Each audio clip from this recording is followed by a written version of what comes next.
You Lord, the Lord, you Lord, for Sunday. You Lord, the Lord, you Lord, for Sunday. You Lord, the Lord, you Lord, for Sunday. You Lord, the Lord, you Lord, for Sunday. You Lord, the Lord, you Lord,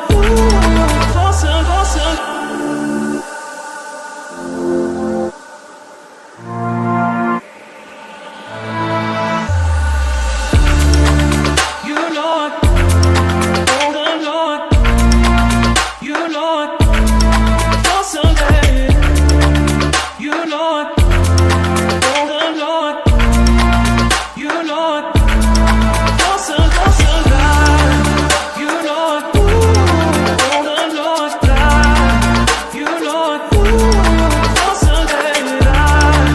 You Lord, the Lord, you Lord, for Sunday.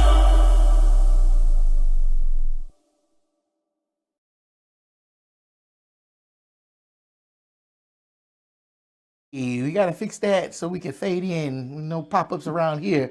Welcome to Frontline Manor. I'm your host, Kevin Stewart, Mr. Do Right, if you did not know. And I am bringing you the facts and nothing but the facts from the sources. And we have our friend Wayne Schneider in the house, Manor historian. He's doing the thing. He's looking good. He's looking spry. And he's got a booklet, and my meat is burning. He's got a booklet that's going to be full of facts and everything that is going to be fun to learn about Manor. I hope y'all are ready because we are going to dive into it. And with no further ado, Mr. Wayne, take it up. All right, let's do it. All right. You remember the last couple of meetings, we've just mentioned a name of a guy named William Luedecke. Yes, I know him. Me and him go back a long ways. After we did those last two meetings, I got to thinking that, there's a lot more to the Luedecke family and their influence in Manor than we could ever get into in one of those other talks that we did. Oh, so you already knew this before, but well, you didn't get into it. yeah. You didn't find nothing new. I got some new Oh, you stuff got new that I stuff. didn't know before that I've added into it, just for you. Let me ask you a question. Since being on this show, have I been bringing you some more meaning to dig into more Manor history? Absolutely. I love to be. Yes. When I prepare for one of these, I always go back and look at what I've already got, and then I start searching online because I know there's got to be some more stuff that I didn't see when I did it originally. Right. 'Cause some of these There's things, always something. yeah, some of these I did 5, 6, 7 years ago. So there's got to be more stuff online by now. All And, right. and I've got new sources now that I didn't have then. So yeah, I always go back and add more to it. Okay. Before you get started, these lights are hot. So what we're gonna do, we're gonna turn this fan on, and we're gonna jump right into it. All right. We're going to start by saying, 2 months short of 100 years ago, Okay. there was an article published. 2 months short. Wow. 2 months short of 100 years ago, Uh-huh. there was an article published in the Austin Statesman newspaper, and that's the first picture you got there. If you'll pull that one up, Okay. that it said the headline on it. They're on the top right. Headline says William Luedecke bought first land in Manor for $5 an acre. Wow. And I'm going to read you just the first two paragraphs of that article, Okay. because it started out by saying, exactly half a century ago tomorrow, March 1st, William Luedecke arrived in the village of Manor, and in that 50 years, he has seen remarkable development, progress, and advancement in the city of Manor and in Central Texas. Farm land values, farming and farm methods have reflected steady advancement, and Mr. Luedecke looks back upon an important share which he has contributed to this progress. Many a farmer in this section is an independent home and farm owner today through the example, the cooperation, and the assistance of Mr. Luedecke. And instead of resting upon the victories of half a century, the Manor farmer who long ago branched out into merchandising and banking, and who has become a truly cosmopolitan farmer because he has farming interests in varied sections of the state, is just as keenly responsive to future progress and further improvements in farming as at any time in his long and successful career. That's just the first two paragraphs. There's a whole lot more that I'll refer to several other sections of it later, but that's.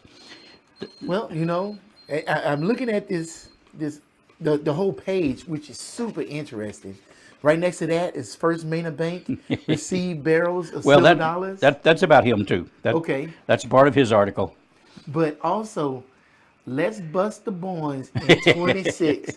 That is amazing that was 200 years ago. 100 years ago. What? That was 1926. Oh, 19. I thought that was 1826. I was like, wow. 1926. Okay, 19. That's still amazing. That's why I said just short of 2 months short of 100 years ago. Okay. Because this was February 28th when that article came out. And they thought that coffee and tea was wholesome. Of course they did.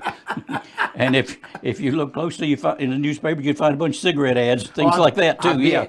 So I see this also. This is a map of Austin. Yeah. I don't know what I didn't look into that. I don't know why they had that there, but that's a plat map of the city of Austin at that time, I guess. Is that downtown or is that just where people lived and everything? Too? Well, that's got to be downtown because that's the Colorado River running below it.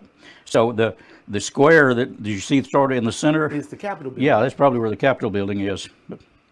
But I don't know. I didn't look to see why they put that map in there.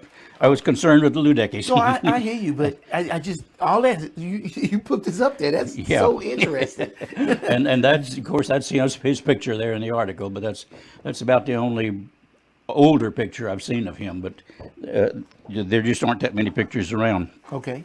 All right. So that's the article from 100 years ago, and. You remember his full name, Friedrich Wilhelm Ludwig Luedecke. Okay, Ludwig. He was born January 3rd, 1857, in Bergdorf, Germany.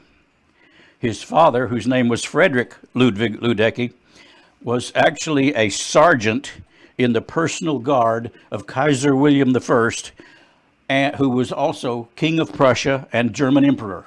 Really? His father was in the personal guard for the German Emperor and King of Prussia. Wow. So he came from a pretty substantial background. Okay. And his mother, his mother was named Caroline Dorothy Hillworth. She died when he was only 3 years old. Okay. His father died when he was 11 years old. So both of his parents were dead when the time he came to the U.S. But he came here at the age of 16. He came with his stepfather, his stepmother, his couple of stepsisters, or a stepbrother and a stepsister, and one of his own sisters when he was 16 years old. They said they made a journey aboard a steamship, which took them about a month. They landed at Galveston. They had intended to land, a lot of the ships coming from other countries landed in Indianola, Texas at that time. But for some reason the weather was bad or something, and so they landed in Galveston instead. And he said he landed in Galveston in October of 1873. So that's when he first stepped foot on American soil, was October 1873. Okay. And interesting thing that I ran into that I'd never seen before when I started looking at for more information, because his father and his mother because his father and his wife's, the woman who would be his wife, her family, they were both very well off in Germany. They had money. They were financially well off. So something I ran across when I was looking at this time, found a new article on him that said that when he came to this country at the age of 16, his part of the family estate that he brought with him was $1,000 in gold. Wow. And that's a lot back then. Yeah. In today's money, that's $27,000. Wait a minute. Really? Yeah. I looked it up because I knew you'd ask. You know me now. But so it's like if he landed today, it'd be like he was landing in America for the first time with $27,000 in his pocket. That's not a bad start. I always wondered, before I found this, how a 17-year-old boy could end up in Manor and start buying property. Yeah, that's now how I you know. do it. Yeah. So you may not know this, but I'm gonna ask anyway, and I hope I say it right. Were they Kruger Kruger? I don't know. It didn't say. It just said he had what was the equivalent of $1,000 in gold. Okay. So I don't know what coins they were. But then you know what I'm talking about. Yeah, Cougarans. Cougarans, Yeah, that's yeah, it. yeah. Okay. No, I have That no would have idea. been great too. It didn't say. It just said $1,000 in gold was what I he wish had. I had a Cougar. Hey, that'd be all right today. Yeah. So anyway, from Galveston, and his family took an ox cart, a wagon drawn by oxen, from Galveston to Brenham, and then he went from Brenham over to that. Remember, he settled in a little bitty town called Welcome, Texas. Yes. That's where he stayed for a couple of years. He lived in Welcome, Texas, and then in December of 1875, he moved on to Austin. Something else I found out this time that I didn't know before: he was by trade a steel worker when he came to this country. Okay. At the age of 16, 17, he already was involved in steel working. And in 1876, or he landed in Austin in 1875, but the new courthouse in Austin was being built at that time, and it opened in 1876. And between the time that he landed in Austin and the time that the courthouse opened, he worked helping to build the new courthouse in Austin. Wow. So I never knew that before. But after that, he moved on to Manor. And like the article said there, March 1st, 1876, he arrived here in Manor. At that time, he was 19 years old. And by at least the 1st of June of 1879, there are records that show him involved full-time as a blacksmith in Manor. Okay. So it makes sense that he would have been working on the steel work for the courthouse in Austin if he was a blacksmith. And so he began to be employed as a blacksmith in Manor when he first arrived at the age of 19. He met this woman called Emma Dorothy Henninger. She was the youngest of 6 children who were born to a guy named Johann, who went by John after he arrived here, but Johann and Magdalena Henninger, and they had also immigrated from Germany, but it came to Austin in 1853. So they had already been in Austin for a little while. They moved to Austin in 1853, and Emma herself was born in 1864 in Austin. And she attended what was at that time there was known as the German American Ladies College there in Austin. The story I read said that where they lived, there were perfectly acceptable public schools that she could have gone to, but her mother wanted her to go to something better. So her mother sent her and I think her brother to the German American Ladies College in Austin during the 1870s, and it said they had dormitories or other buildings where she could live on campus. But she chose to ride her pony back and forth between home and the school every day. From Manor to Austin that we've seen on the map. Yeah. How long of a ride would that be? I don't know where I don't know where they lived in Austin, but they lived somewhere in Austin, and she rode back and forth every day when she didn't have to. She could have lived in the building on campus. Yeah. But now that's when you choose to stay on campus. So, but anyway, that's what I found out. So, October 20th, 1880, that was when 23-year-old William Luedecke married 16-year-old Emma Henninger, and they made their home in Manor. They ended up, over the years, having 6 children that were born into the family. First one was Louis John in 1881, Henry Herman in 1883, William George in 1886, Magdalena Carolina, which I think I mentioned before, went by the name of Pansy. She never went by Magdalena Carolina. I discovered that her and her sister here, those names that they were given, like Magdalena Carolina, and her sister Katharina Philippine, who went by Birdie, those were old family names. They were named after grandparents or other older family members. That's where those names came from. But anyway, Pansy was born in 1892.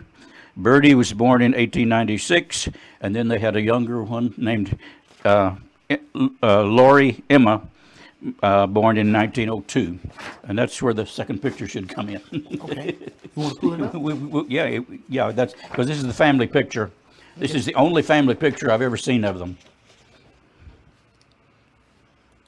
Here's the picture. Oh, right? now that's their wedding picture. That was the second one.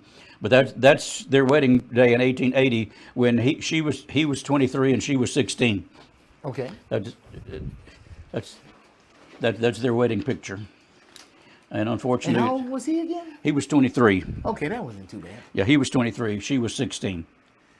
And so that's the day they got married. All right, and then the next picture is the family where they had the 6 children. And I left the writing down at the bottom so you can see who they all are. From the back row is Henry Herman, and then Louis John, and then William George, and then Pansy is the one over on the right-hand side of the back row. Then the front row, of course, is Bertie. Go from the left, Bertie, William, Lori, and Emma. Wow. Okay. We'll get back now. What I'm going to do, which I hadn't done before, is we're going to go through all of those children's names, and I'm going to do it simply to show you that, like I told you in the email, these were not your typical Manor family. This was not your typical Manor family. They went above and beyond and did all kinds of things that so many other families in Manor didn't do. Okay. I'm definitely interested in hearing this. We're going to start with the oldest and go through just the way I read them to you earlier. Okay. In the same order that they had the children. Louis John started his career as manager of the Mutual Lumber Company in Bartlett, Texas, which is what, 30, 40 miles north of here. It's not that far away.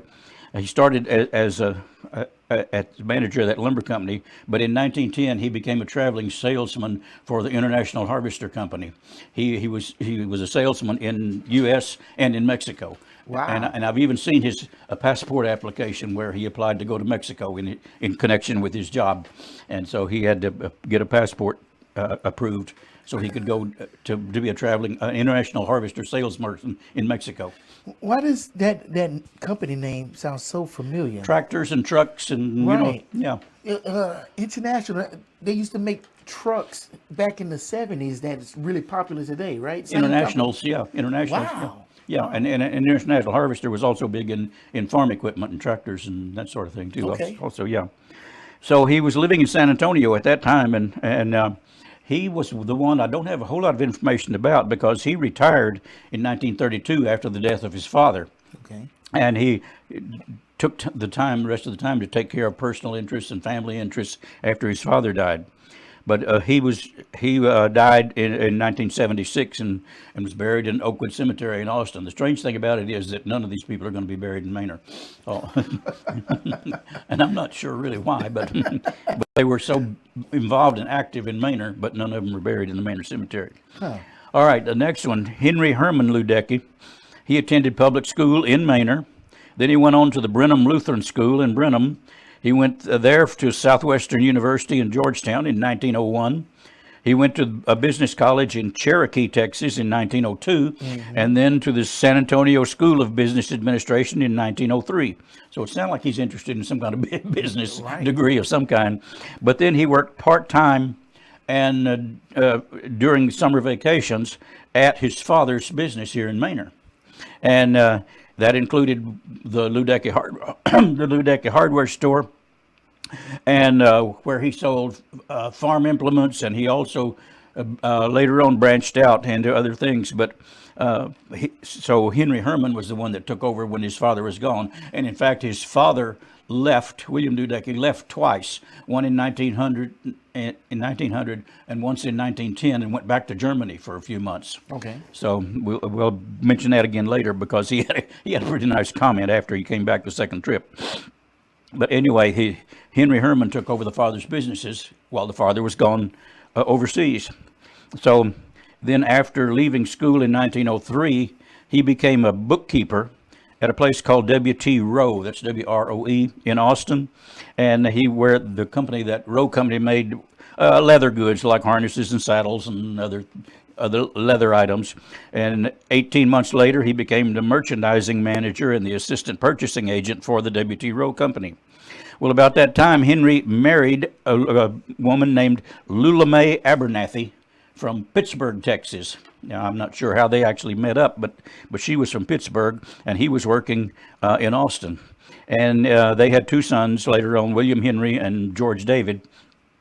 But he left this W.T. Rowe company in 1907, and he became an employee of the Elgin Cotton Oil Company.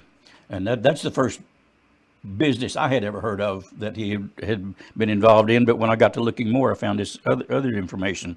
But he was involved for a long time, and that part of that cotton business is still standing in Elgin. It's not active and running anymore, but some of the buildings are still standing. Oh, okay. I saw a story about it online. I mean, on TV about it several months ago. So, but he became a partner in the Elgin Cotton Oil Company, and then when his father-in-law was David Abernathy, he married Lula Mae Abernathy. His father-in-law, David Abernathy, ran a store in Pittsburgh, Texas. So when his father-in-law died in 1910, he left his business in Elgin and went to Pittsburgh, Texas, to manage his father-in-law's department store in Pittsburgh. And he changed the name at that time to the Abernathy Luedecke Department Store and kept running it for several years. While there, he also served as a director of the Pittsburgh National Bank. Okay. He sold that store in 1920, and in 1921 he joined with a man named Dave Moffett, and they opened a store they opened what they call Luedecke Moffett Department Store at 902 Congress Avenue in Austin. So they were right down on Congress Avenue, which is a good place to be, I assume.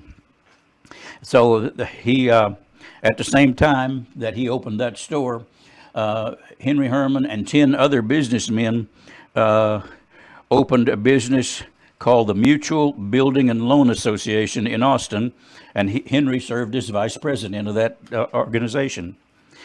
Later on, that business was reorganized as the Mutual Deposit and Loan Company in 1923, and he was elected president of that company in 1930. And he held that office until 1940, at which time he was promoted to chairman of the board, so the same company. And then the company later on became the Mutual Savings Institution, and he continued as chairman of the board until he retired in 1970. So he's an active guy. Mm-hmm. Also, that's not all.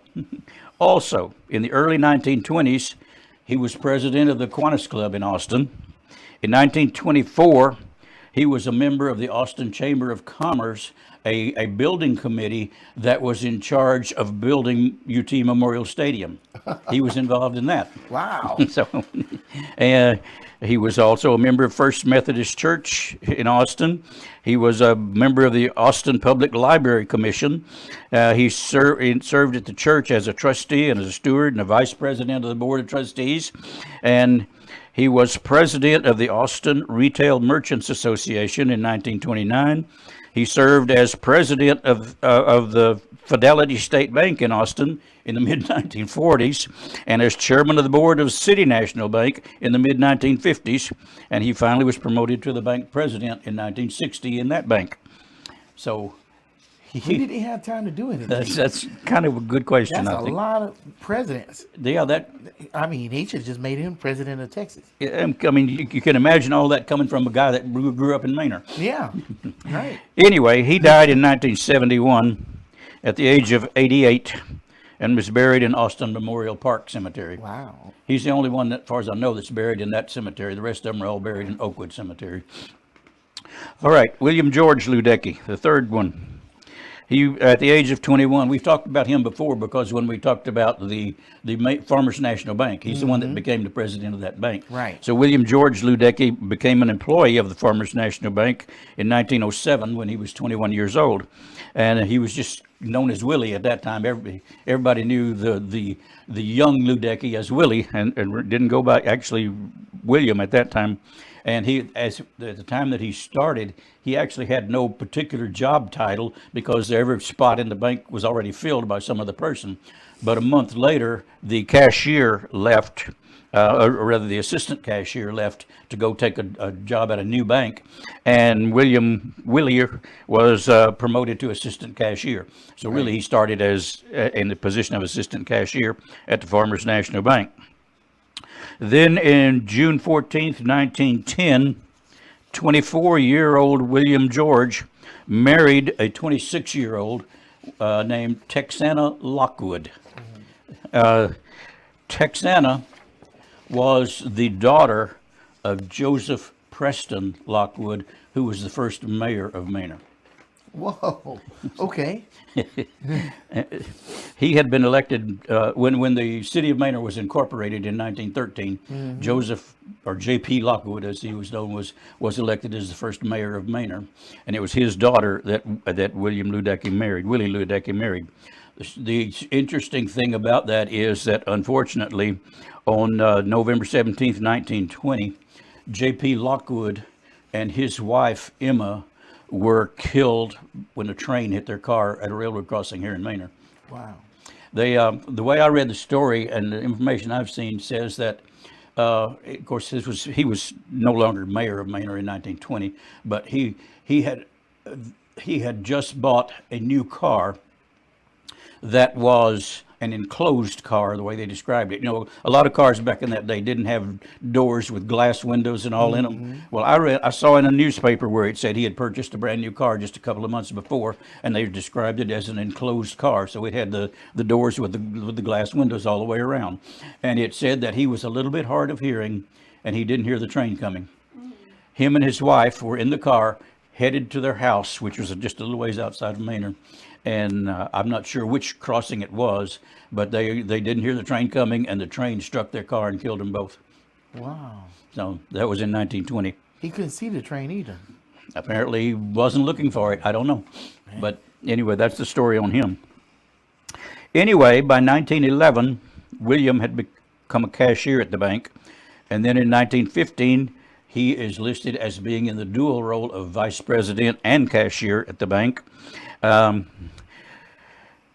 He was promoted to bank president in 1916 and remained in that position until the bank closed in 1926. And I thought it was interesting. Here's how good his timing was, because on September 12th, 1918, he was required to register for the draft. This is World War I. So he was required to register for the draft on September 12th, 1918. The war ended 2 months later. So I don't think he ever served anywhere. So his timing was good. By 1924, he had moved to Austin, and from 1929 to at least 1933, he was the owner and manager of a business called Austin Forwarding Company. And I saw one place that said they ran trucks back and forth between Austin and Houston. Okay. So they were moving and hauling things. But he was president of Austin Forwarding Company. And the Austin City Directory for 1937 then lists him as a bookkeeper for the Lower Colorado River Authority. The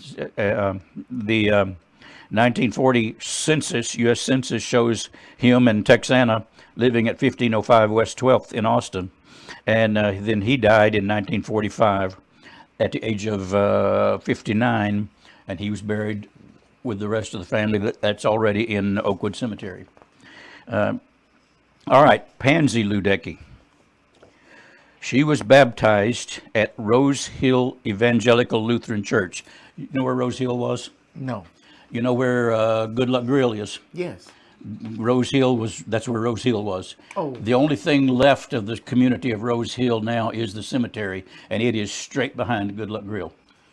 So it was another community outside of Manor. Yes. Wow, Just a okay. little north of Manor, community called Rose Hill.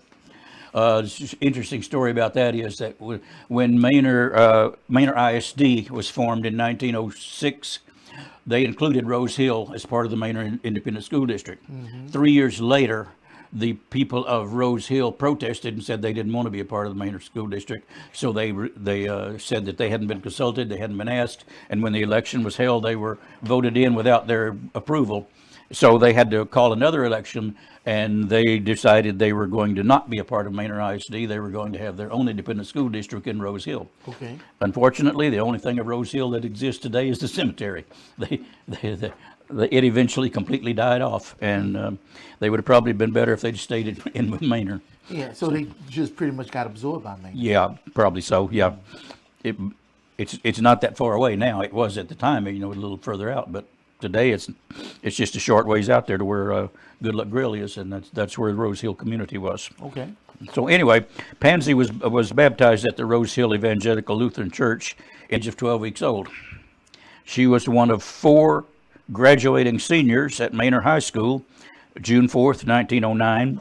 She had, her first higher education was at a place called Kidd Key College. It's KIDD-KEY, Kidd Key College. But it was also known as the North Texas Female College and Conservatory of Music in Sherman, Texas. That was in 1910.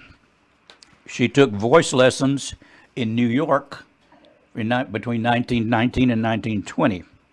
In the summer of 19... All right. We good.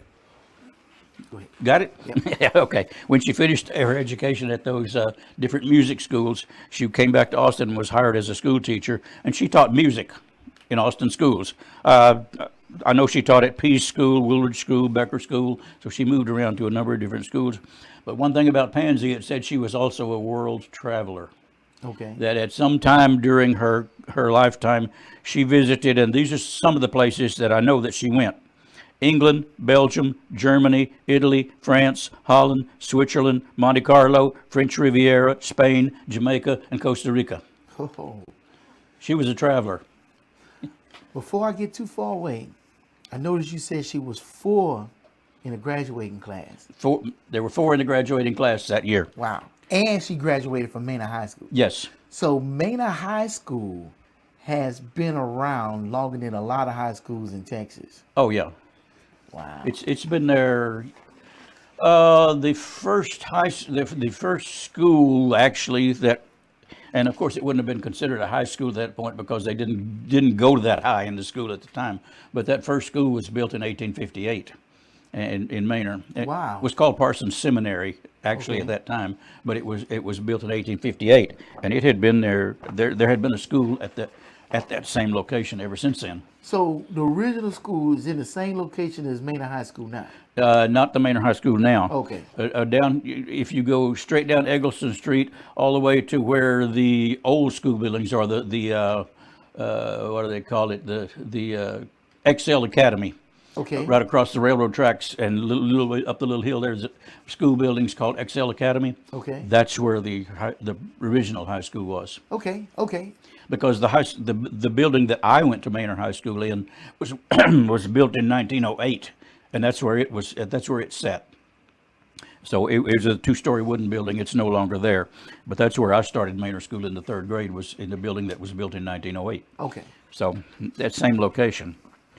Anyway, Pansy was a world traveler. She went to all those places. Then during her career, she or some of the organizations that she belonged to included the National Educators Association, the Texas State Teachers Association, Association of Childhood Educators, State Classroom Teachers Association, Austin Classroom Teachers Association, the Alpha chapter of Delta Kappa Gamma, and at one time she was the president for that chapter. And the Austin Teachers Chorus was organized in 1934, and Pansy was the first president of that group. Wow. In the mid-1900s, she is said to have taught English classes to wives of international students at UT. So, She was very active in the community too. yeah. Okay. In December 1978, she donated 200 shares of First Texas Financial Corporation stock, valued at $10,800. She donated it to establish the Pansy Luedecke Scholarship Fund in the Fine Arts Department at the University of Texas. And you can go on their website today and find And it's still there. that it's still there. Wow. Yep. So she started that at UT. Then, along with her sister Bertie, the two of them together established another scholarship at Texas Lutheran College in the name of their parents, and that one is still there too. I saw it earlier today. In 1984, she established the Henry Herman Luedecke Fund for the benefit of the Austin History Center. So she was quite a busy person. Anyway, Wow. Pansy actually died March 20th, 1988, at the age of 95, and she was buried in Oakwood Cemetery in Austin. Her sister, Bertie Luedecke, was also baptized at Rose Hill Evangelical Lutheran Church. January 10th, 1897, when she was 4 months old. School records show that she was promoted to Manor High School in 1908, and that was the first year of the new building. So that she was promoted, she started Manor High School in 1908 and graduated in 1911.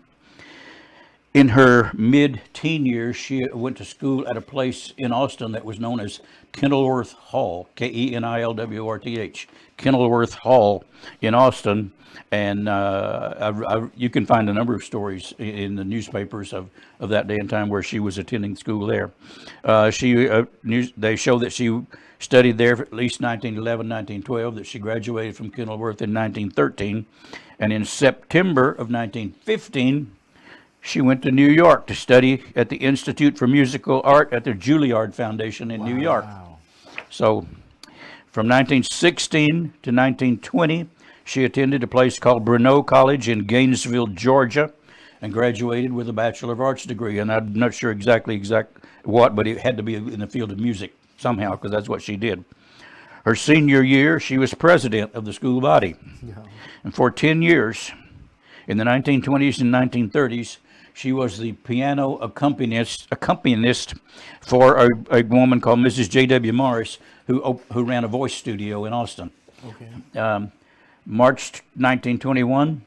This is an interesting story. I'm still going to look for the what happened here, but I haven't been able to find it so far. Okay. March 1921, Birdie married a guy named Jean-Claude Dubois of New Orleans, Louisiana. Okay. The wedding ceremony took place here in Manor, and they moved to New Orleans. She and her new husband moved to New Orleans, where he was engaged in the shipping business. Okay. I don't know what happened. For some unknown reason, the marriage apparently didn't last, because by 1923, that was 1921, by 1923, Birdie was back in Austin and was manager of the ready-to-wear department at her brother's Luedecke Moffett Company in Austin. Okay. So I don't know what happened between her and Jean-Claude, but it didn't last.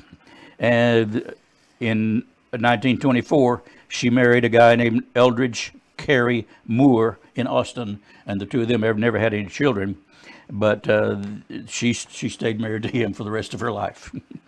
She was elected in 1928 as the pianist for the Young Men's Business League, of which her husband was a member, and her husband became the owner of I don't know whether you remember the name or not, but Renfro Drugstores. No. Yeah, there used to be Renfro Drugstores in Austin, and her husband was the owner of a Renfro Drugstore on Congress Avenue in 1928. But by 1939, he owned 3 different Renfro drugstores in Austin. And so they were involved with that. She was president of the Junior Helping Hand Society. She was of the Austin Women's Club and the Zeta Tau Alpha Alumni Society at the university. Birdie died in 1992 at the age of 95 years and 11 months and was buried in Oakwood Cemetery. Okay. So most of the family is in Oakwood Cemetery.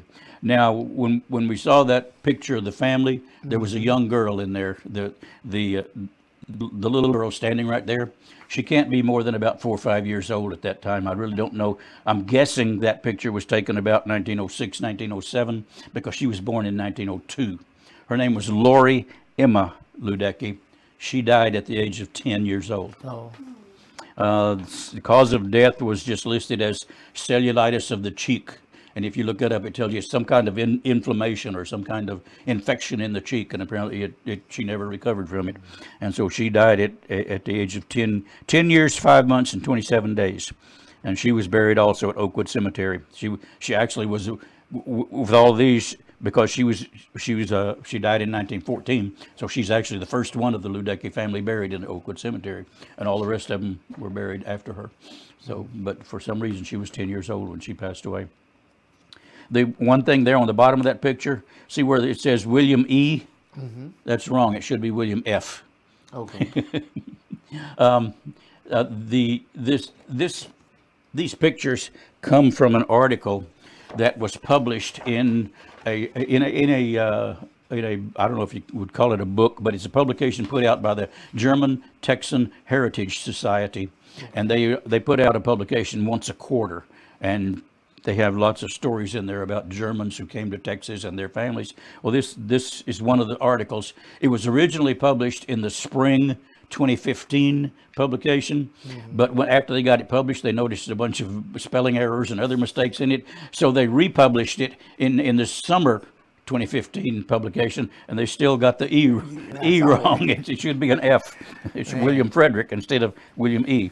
So they republished that that one, and the article about Emma Luedecke, about her family, her parents, was also published in the same time. Okay. So they're both in there. They're online. Anybody can find them. So, but anyway, now that's all the children. That's what they did. And you can see that they were, as I said, not your typical Manor family. They were involved in all kinds of things in all kinds of places. I mean, they were well educated in a number of good schools, and then they were involved in all kinds of business enterprises in a lot of places. Yeah, it seems like they traveled in a small circle, and they I don't know, like dealt with certain people, like high society people. Yeah. You know, because I mean, your daughter doesn't accidentally marry a guy that owns 3 pharmacies. Yeah. And one of them is in Congress Avenue. That's prime real estate. Yeah. No matter what time. Yeah, even at that day and time, Congress Avenue was the place to be. Right. Yeah, yeah, they were well, very much involved in a lot of different things that you normally would not expect for somebody who grew up in Manor to be active and involved in all that stuff. Okay. Okay, so that's all the children's members. Now let's go back to William Luedecke and find out some more. The 1880 census for the town of Manor, which was taken on June 5th of 1880, shows 23-year-old William Luedecke living with a 19-year-old guy named Joseph Spate, S-P-A-T-E, and it's just the two of them in this one house, and both of them list their occupation as blacksmith. Okay. And a family history says that William Luedecke started his own blacksmith business when the person he was working for as a blacksmith could not afford to pay his back wages. So instead of paying him the wages, he gave him the business instead. Wow. Just turned the business over to him. So, Wow. Okay. so that's how he got his own blacksmith company. And I looked for a long time, and I think I may know now where his blacksmith company was, but I can't say for sure, so I didn't include it in one of the pictures there that I gave you. But it was downtown, right in downtown part of Manor, I think. Okay. Anyway. Well, I thought we talked about that before, and you thought that was a blacksmith shop right next to the hardware store. Yeah, it would be right behind the hardware store now. Yeah. Okay. Right where the cleaners, the GNC cleaners is right there. Right. It would have been right behind that. I think that's where his blacksmith shop was. When you say right behind, is that like that little store shopping center that's right behind Yeah, the cleaners? it would have been right in that. there. Yeah, it would have been right in that area. Yeah, Okay. I think so, because he owned quite a bit of property in that block. That's block 30 of downtown Manor. He owned quite a bit of property in block 30. And we'll see some of that. I think the very last picture that we're going to look at shows that area of the land that he owned. Anyway, he did set up his own blacksmith business, and there was a schedule of manufacturers that came out with the 1880 U.S. Census, and they didn't do it every year, but just in 1880 they had what was called a schedule of manufacturers, and William Luedecke showed at that time that he had been engaged a full-time blacksmith business for at least 12 months at that time in 1880. So that's how he started out in Manor. Of course, that 1926 newspaper article that we looked at first says that William Luedecke picked out some farmland a few miles outside of downtown Manor, and that he paid $5.50 an acre for it, and he set up his farming operation there. He raised some kind of livestock. I'm not sure if it was cattle or what, but he also had sheep and chickens, and he planted a number of different crops. He planted corn, he planted cotton, he planted different feed grains. He didn't just go with one item. And over the years, the article says that he leased, rented, and sold land to other people who wanted to set up their own farms, and then he helped them in every way he could to become a success. He would later proudly state that in his almost 50 years of doing this, never once did he foreclose on any of his tenants or any of his people that he helped to get established in their own farm.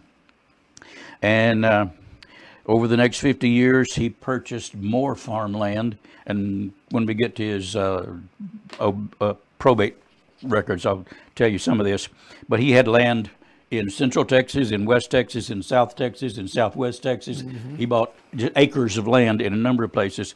And the 1926 article described him as the cosmopolitan farmer because he had land in so many different places. Okay. 1881 and 1882, both years, he registered brands for his livestock with Travis County. You can find those records online. The livestock brand record books are online. You can find where James Manor registered brands for his livestock. You can find where a number of different people in this area registered the brands for their cattle and for their horses. And so he must have been raising some livestock that needed to be branded. And that's in 1881 and 82 both. November of 1885, in Travis County District Court, he filed a declaration of intention to become a citizen of the United States and of the state of Texas. I'll read you just a little bit of what the declaration says. It says, William Luedecke, being duly sworn according to law in the District Court of the County, does declare that he was born in the year 1857 in the Kingdom of Germany, where he immigrated in the year 1873 to the United States of America, and has selected the state of Texas as the place of his intended settlement. He further declares that it is his bona fide intention to become a citizen of the United States and of the state of Texas, and he renounces all allegiances and fidelity to every foreign prince, potentate, state, or sovereignty whatsoever, and particularly to the Emperor of Germany, of whom he was a subject. Now, I don't know exactly what happened, but that was 1885. Something he didn't quite get finished. He didn't realize it, but there was something that didn't quite get finished with his application because due to some kind of misunderstanding, he voted in some election here in Manor a couple of years later, and his voting in the election was questioned because he was not a citizen. That's when he found out that this had not gone through and he did not actually was a citizen.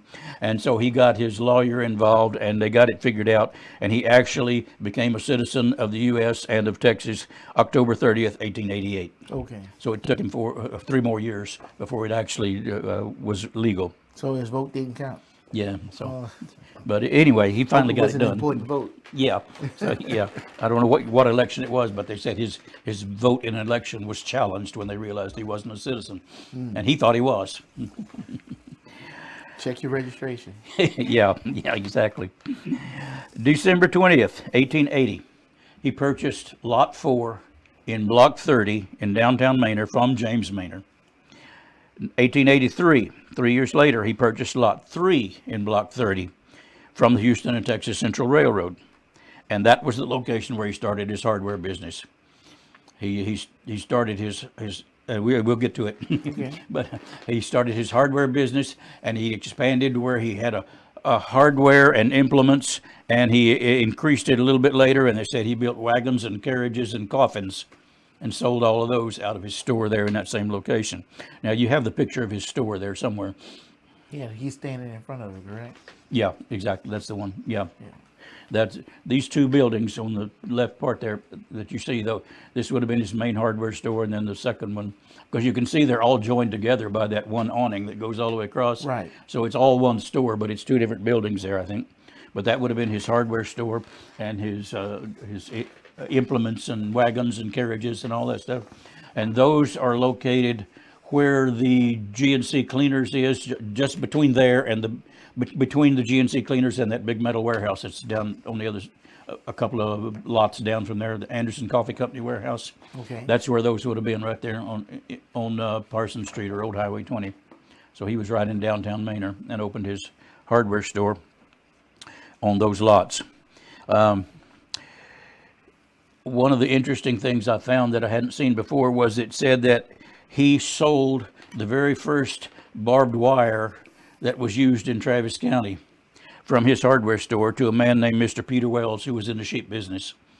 So the first barbed wire in Travis County was sold out of his store.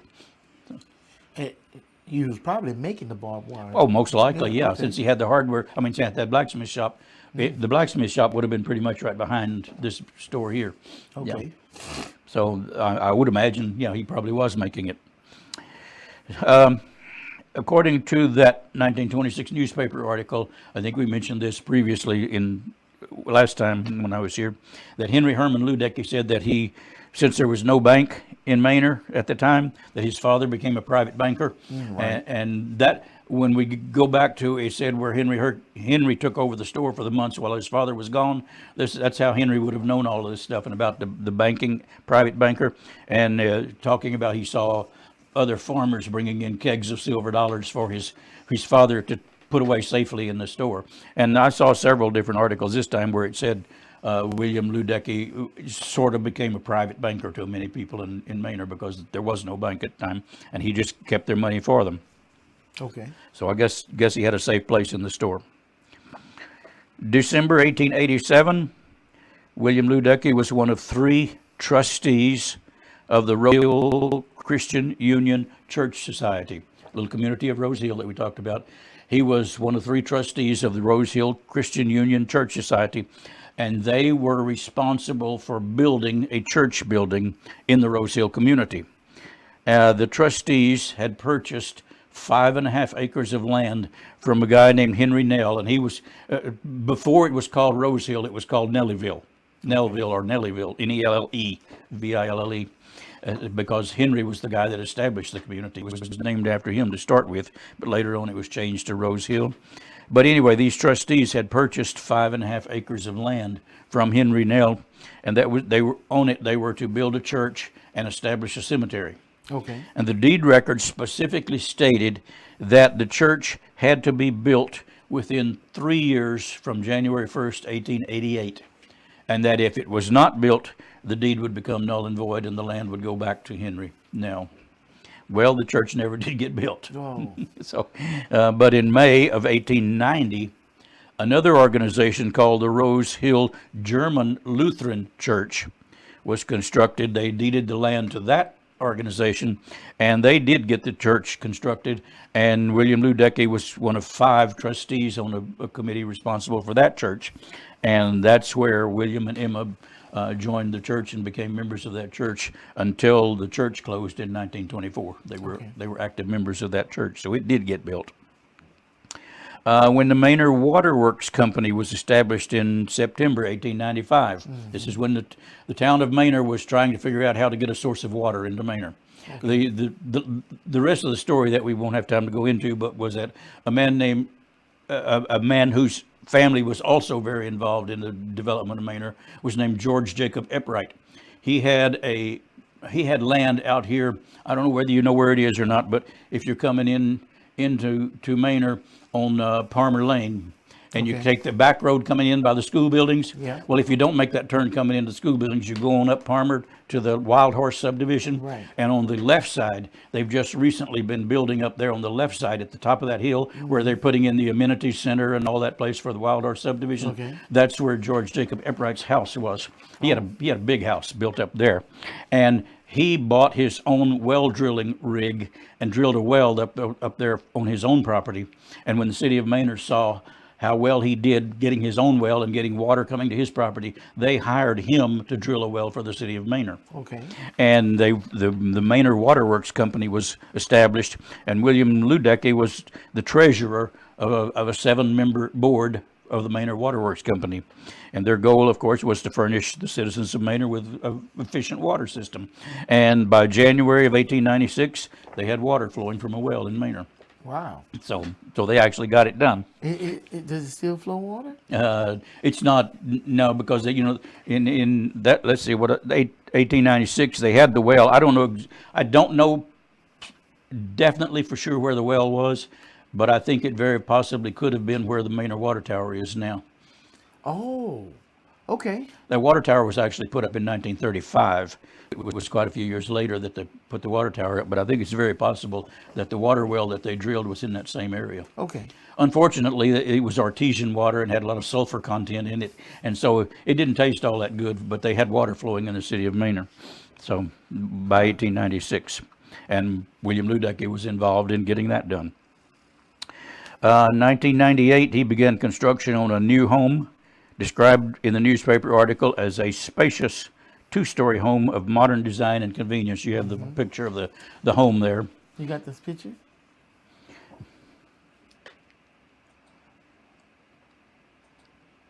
There you That's go. it.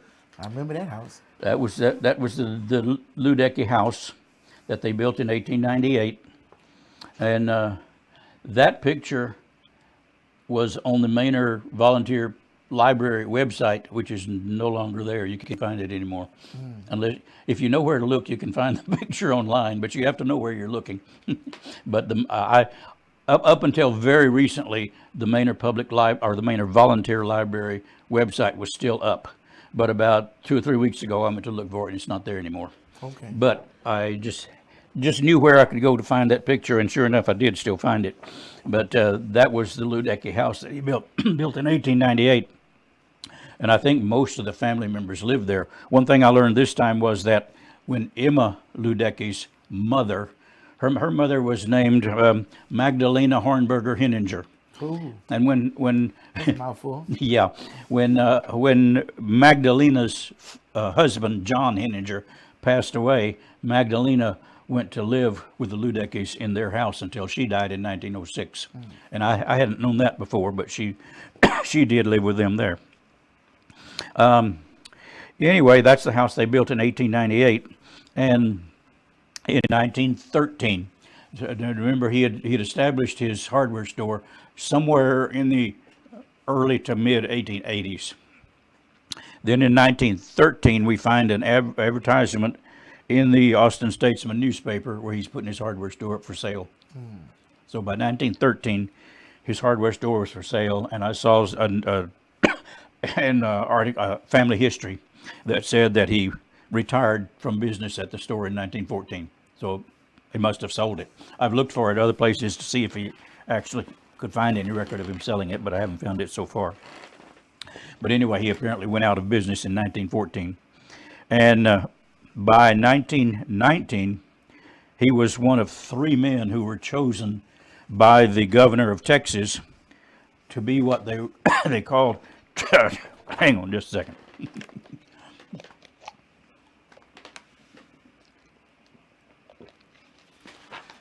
3 men, William Luedecke, John Nagel, and M.C. Abrams, were chosen by Governor Hobby of Texas to become trust fund commissioners for the Clayton Vocational Institute, which was the school for the black children Right, in I remember Manor. that. Yeah. And they were chosen to be they were appointed by the governor as trust fund commissioners, and their job as trust fund commissioners was to solicit and accept funds and gifts of donations, and decide how they were were going to be used for the Clayton Vocational Institute. So he was one of 3 men appointed to that, and I don't know exactly how many years that lasted, but I think one of his sons took over after he passed away, because I've seen just one reference to a Luedecke still as a trust fund commissioner, but it was years later after he had passed away. Anyway, the Rose Hill German Lutheran Church closed in 1924, and by that time, all of the Luedecke children had moved away from Manor and were living and working in Austin.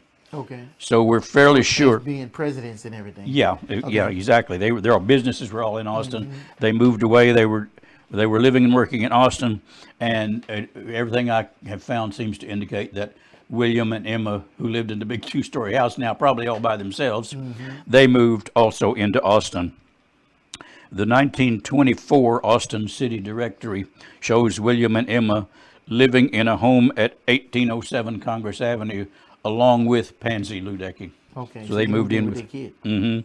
And according to his death certificate in 1932, he died at the age of 75, and they were still living at that same address with Pansy at the time that he died. Cause of death was listed as a heart attack. He was buried in Oakwood Cemetery in Austin, and there was quite a lengthy obituary that was printed that says an awful lot about him, and I'll read just a little bit of it here. It said, "Hundreds of friends from Austin and Manor and other central Texas cities and towns paid their final tribute to William Luedecke, for more than half a century a resident and farmer of Travis County," during the funeral service at the Thurlow Weed Funeral Home on Saturday. Final rites were said by Reverend F.G. Rosener, pastor of St. Martin's Lutheran Church. Following the simple funeral service at the Luedecke home, the friends of the late farmer and merchant were given an opportunity to pass by the casket and secure a last glimpse of one who had befriended many of them during his lifetime. The chapel was a mass of flowers sent by friends and organizations from various Central Texas communities. Included in the floral tributes were those of the Luedecke Moffett Company store, the Kiwanis Club, from various school organizations and music clubs in the city, and several banks and various churches and church organizations. So he was quite well remembered at the funeral service and in his obituary. According to an interview that was done with Pansy Luedecke later on in years, after all the family moved away from Manor, she said that the two-story house was torn down.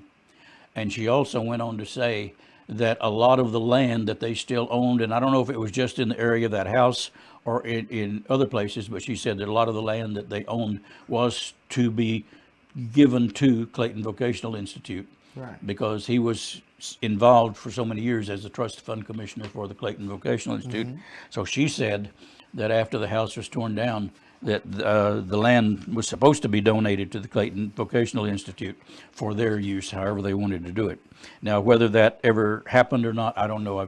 I haven't been able to find any record of it. And Well, probably because it was sold off. yeah, I don't know. Yeah.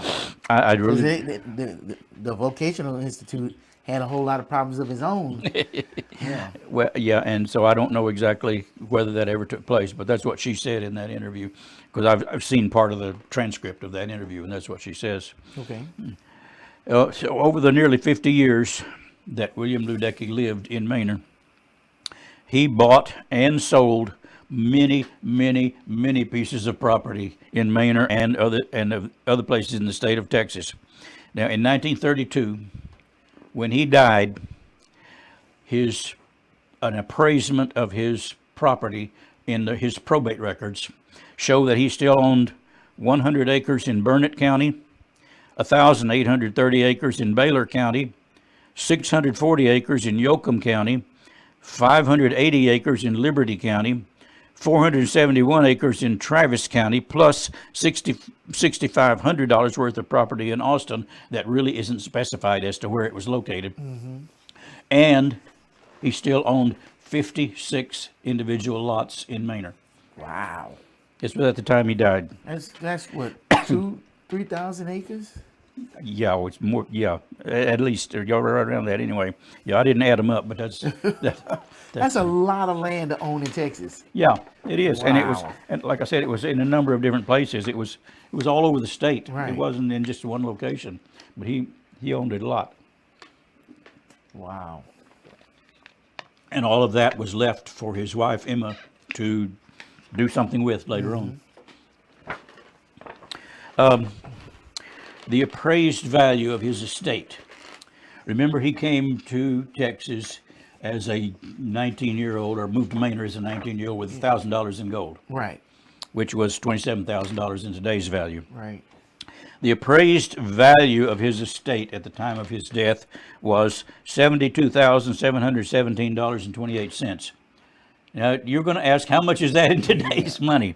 Yes. In today's money, that is $1,720,384. Wow. So for a man, or a boy, a young man who Yeah.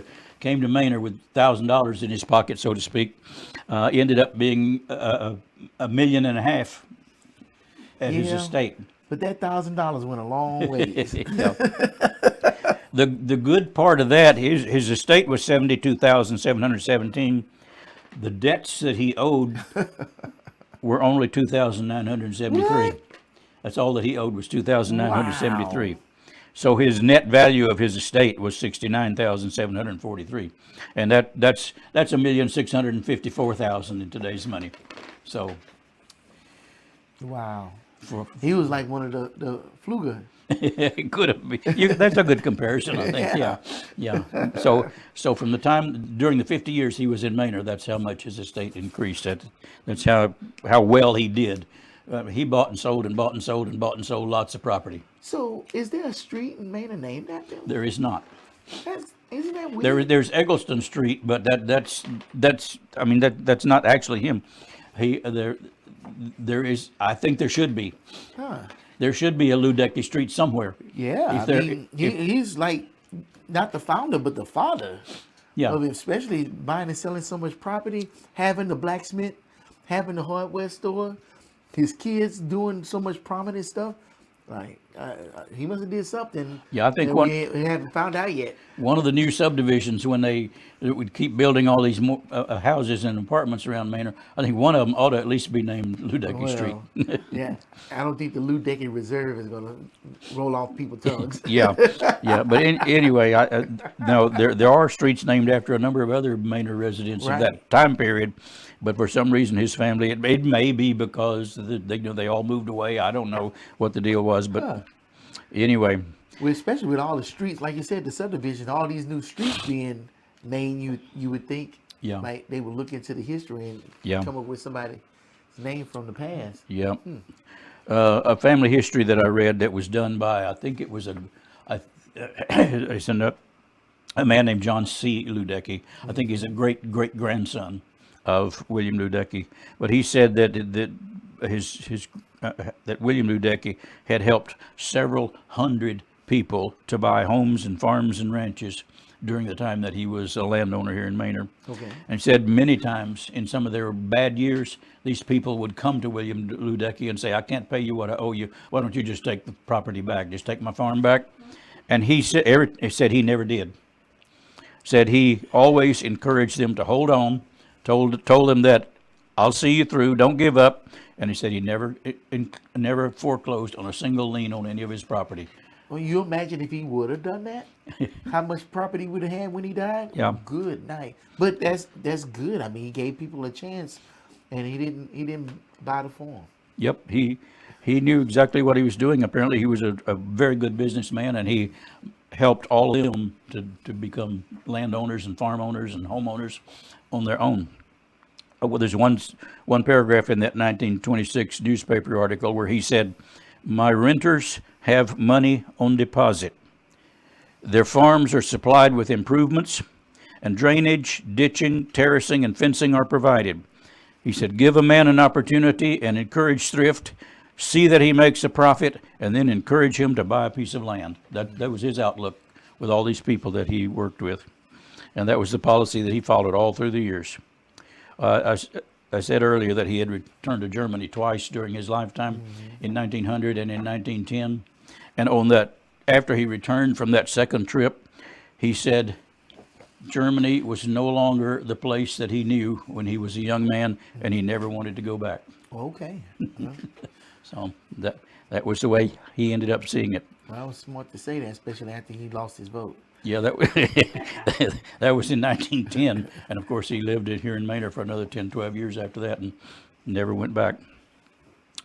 Bringing it to a close, Emma Luedecke lived as a widow for 28 years after he died. Okay. And she died January 13th, 1960, at the age of 95. And at the time of her death, the records show that she was still living in Austin and still living with Pansy Luedecke, and she was buried in Oakwood Cemetery along with the rest of them. Oh, she didn't do anything. She was just a mother. Yep. Oh. Yep, that's all we know about her. But she was his wife. Yeah. That was it. Okay. If you look through the census records where they show occupations, she's just usually listed as housewife. Huh. Well, She didn't need to, I guess. Yeah, She stayed home, took care of the children. yeah, and her daughters took up the mantle for her, so that was good. Yep. Juilliard, that's impressive. Yeah. That's good. Yep. But apparently she was very good at music. That was her whole career, was music. Okay. Well, we have those lots. Now, You can show. go back to those last two, the next to the last photograph you've got there. Okay. That one, you can see I marked Jenny Lane Park up the top and Manor City Hall down at the Right. bottom, so you get some idea of what we're looking at. Uh-huh. And of course, that's Lexington Street running right up there behind City Hall and Jenny Lane Park. When William Luedecke died in 1932, he owned all of Block 63, 64, 65, and 66, except for the two lots right behind, right in that area that's not marked in red. Okay. But when he died in 1932, he owned all of that property as one big block of land in Manor. Now, that's not all he owned. He owned a lot of other land, but he owned all of that together. There are 10 lots in each one of those blocks. Okay. Or rather, 20 lots. I'm saying they go from 1 through 10 and then 11 through 20. So there's 20 lots in each one of those blocks, and he owned all of those blocks of land in Manor all together at one time. And that was even before he built the two-story house. I think, I can't prove it, but I think the two-story house was in Block 63, right up in the top right-hand corner. I think that's where it was, Okay. but I can't prove it for sure.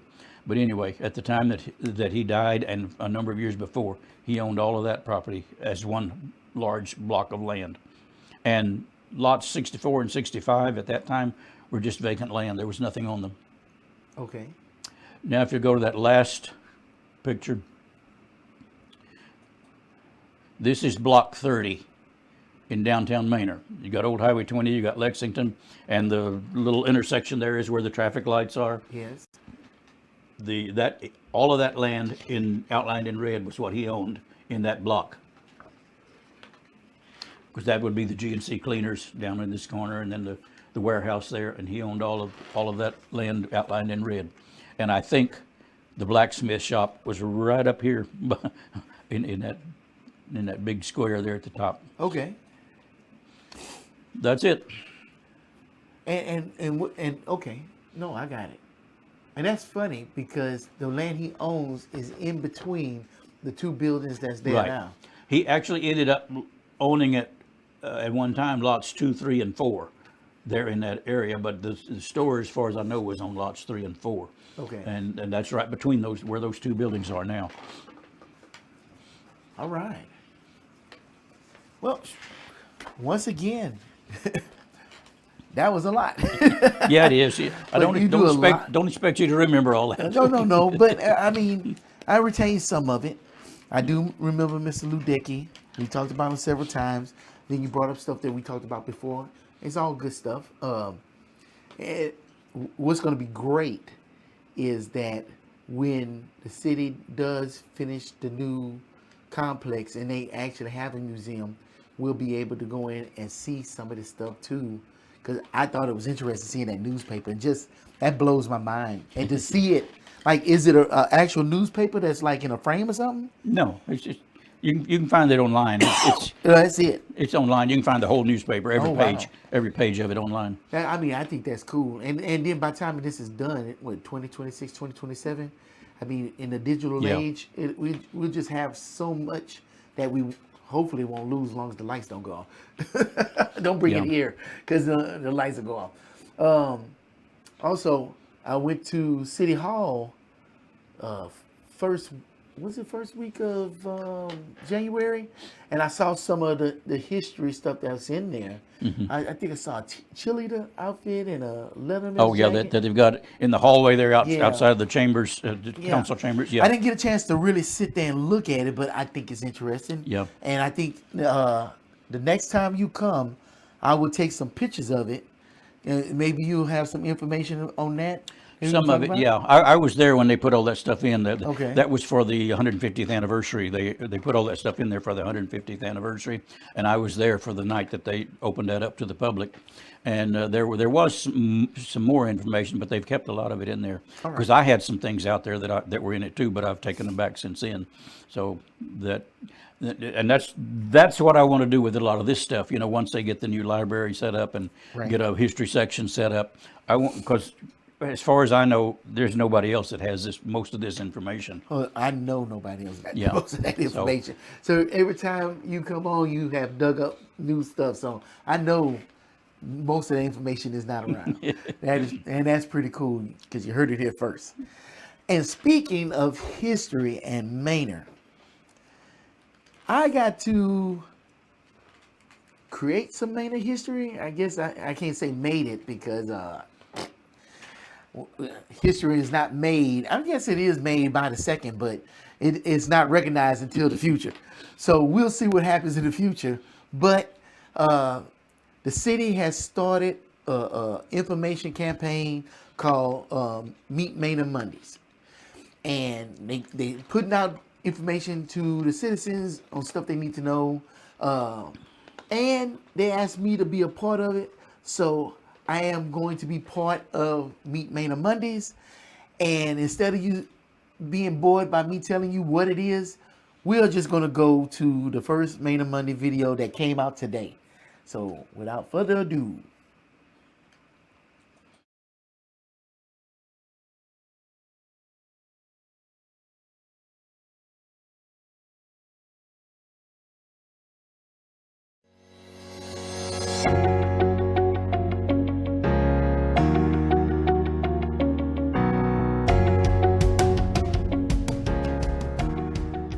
Welcome to Meet Manor Mondays, where we keep Manor informed and connected.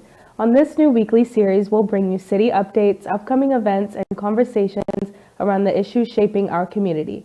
We hope everyone had a wonderful holiday season, and we're wishing you all a healthy new year. To start things off, let's get into this week's city updates. If you still have Jr. The event will begin at City Hall at 9 a.m., followed by a community walk to Jenny Lane Park. At the park, we'll host a ceremony with live music, guest speakers, kid activities, and more. This event offers our community the opportunity to come together in reflection, unity, and service. We hope you'll join us. Thank you, Stephanie. We hope to see our residents come together for this meaningful event.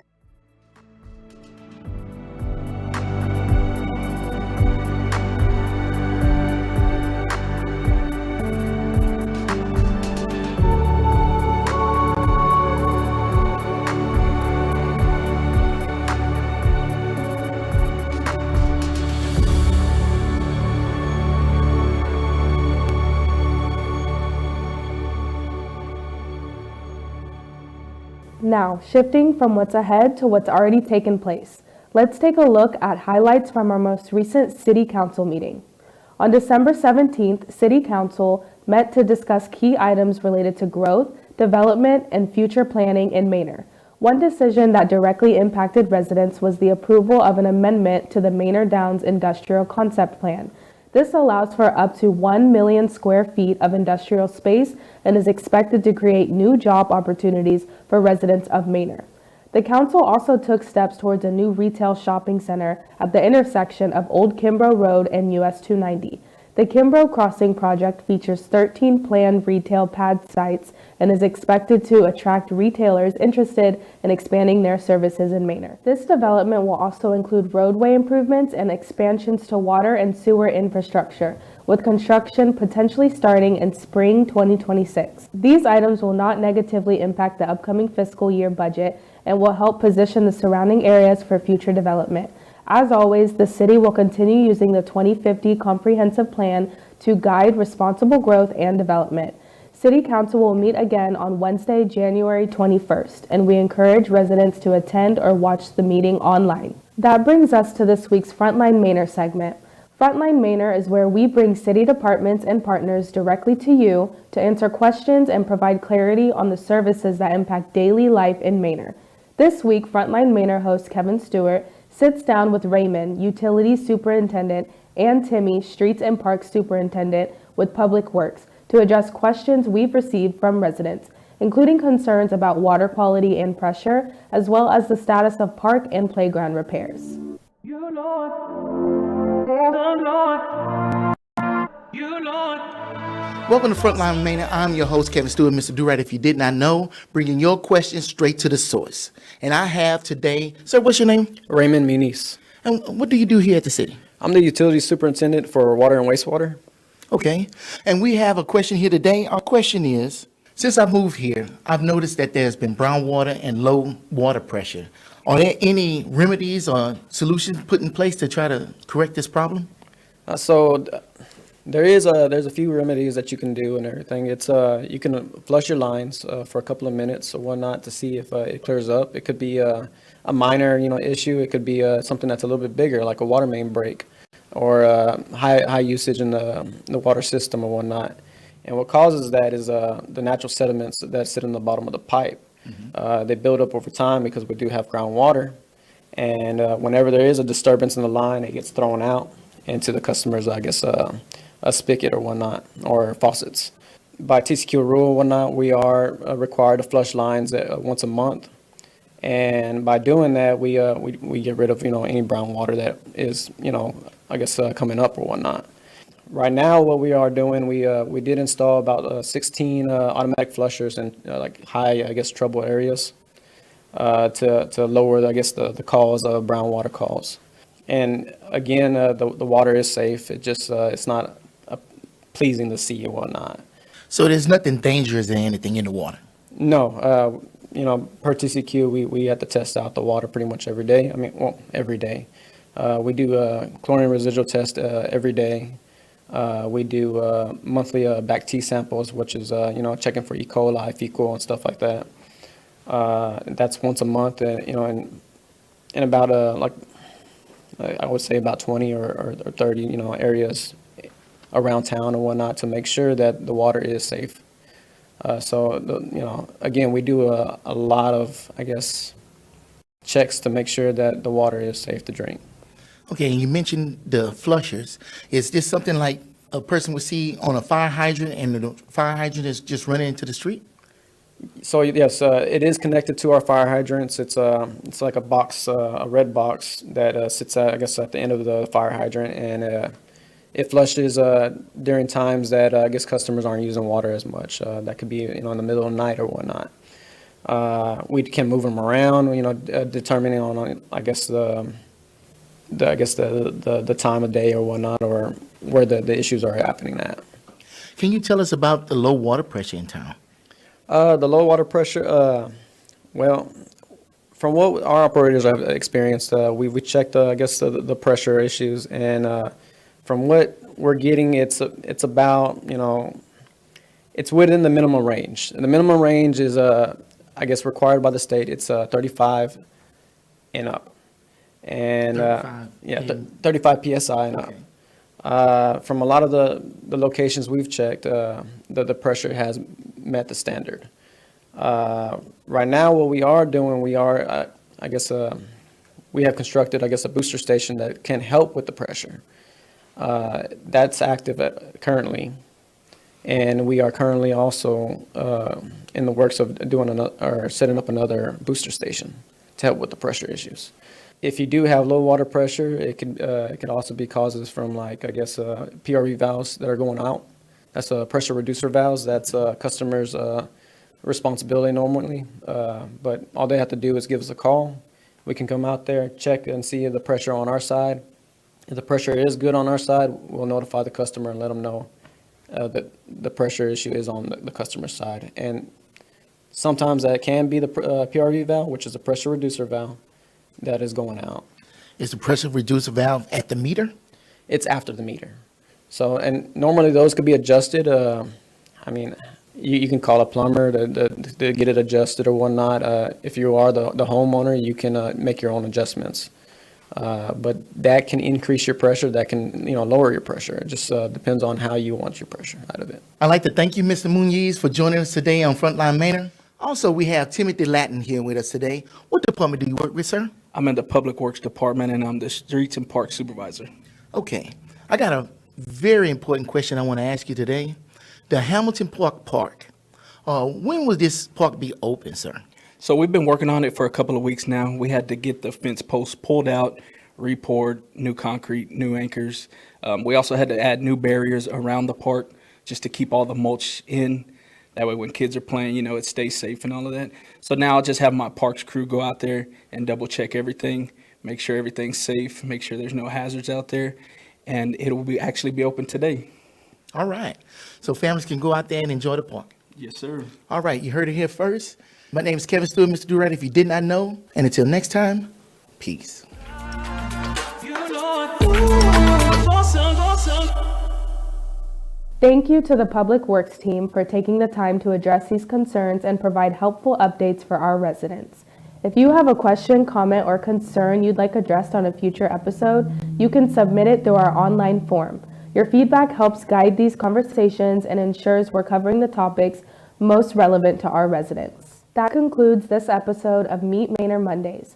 Thank you for taking the time to join us and for your continued engagement with your city. We look forward to continuing this new series and keeping Manor informed and connected. We'll see you next Monday.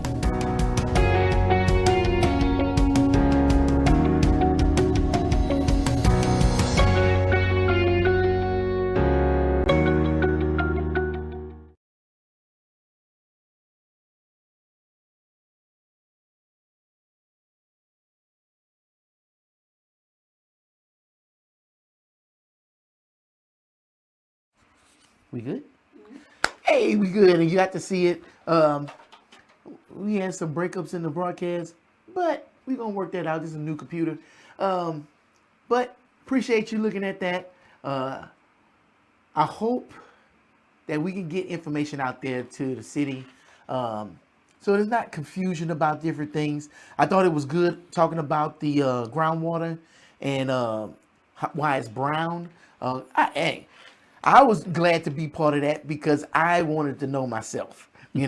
I'm sitting up here turning on the faucet and I'm like, why is the water brown?